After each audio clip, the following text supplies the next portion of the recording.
திருநெல்வேலி கிட்ட 4 பசங்க தண்டவாளம் ரயில் ட்ராக்ல போய் உட்காந்து கதை பேசிட்டு இருக்காங்க 4 பேரு. இல்ல ஒரு சிலர் இந்த ஆம்பளைங்கிற திமிரு போயிட்டு ட்ரெயின்ல தான் காட்டணுமா? உங்க அம்மா அப்பாலாம் என்ன கனவுல உங்களெல்லாம் பெத்து விட்டுருப்பாங்க. அப்படித்தான் இன்னொரு நியூஸ் பார்த்துட்டு இருக்கிற. அப்படியே ரயில்வே ஸ்டேஷன்லேருந்து இறங்கி அப்படியே ஒரு தண்டவாளம் விட்டு தாண்டி இன்னொரு தண்டவாளத்தில் போயிட்டு 2 பேரும் தலையை வச்சு கொடுக்குறாங்க 2 ஆம்பளை. அதுக்குன்னு அந்த ஊர் வடக்குன்னு நினைக்கிறேன். அந்த ஊரே சேர்ந்து இந்த ட்ரெயினை போய் அடிச்சிட்டு இருக்கு. இல்லை ட்ரெயின் என்ன பைக்கா அது பிரேக் போட்டோன்னு நிற்கிறதுக்கு.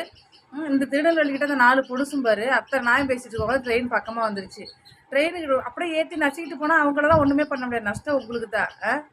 இந்த அழகான உயிரை ஏன்டா இப்படிலாம் அசிங்கப்படுத்திக்கிறீங்க? ஐயோ, சாதிக்க வேண்டியது எவ்வளவோ இருக்குது. படிங்க, சம்பாதிங்க, அம்மா அப்பா பாருங்க. நல்லபடியாக வாழ்ந்துட்டு வயசான காலத்தில் உங்கள் உயிரை கடவுள் எடுத்துக்குவார். நீங்கள்லாம் ஏன் எடுத்துக்க? உங்கள் உயிரை உங்களுக்கு எடுத்துக்கிறதுக்கு என்ன உரிமை இருக்குது? ஏன் அது மற்றவங்கள இஷ்யூ பண்ணுறீங்க? அது ட்ரெயின் ரேட்டை போய் என்ன கேவலப்படுத்துறீங்க நீங்கள்? வெக்கமா இல்லையா உங்களுக்கு? ட்ரெயின்லாம் பிரேக்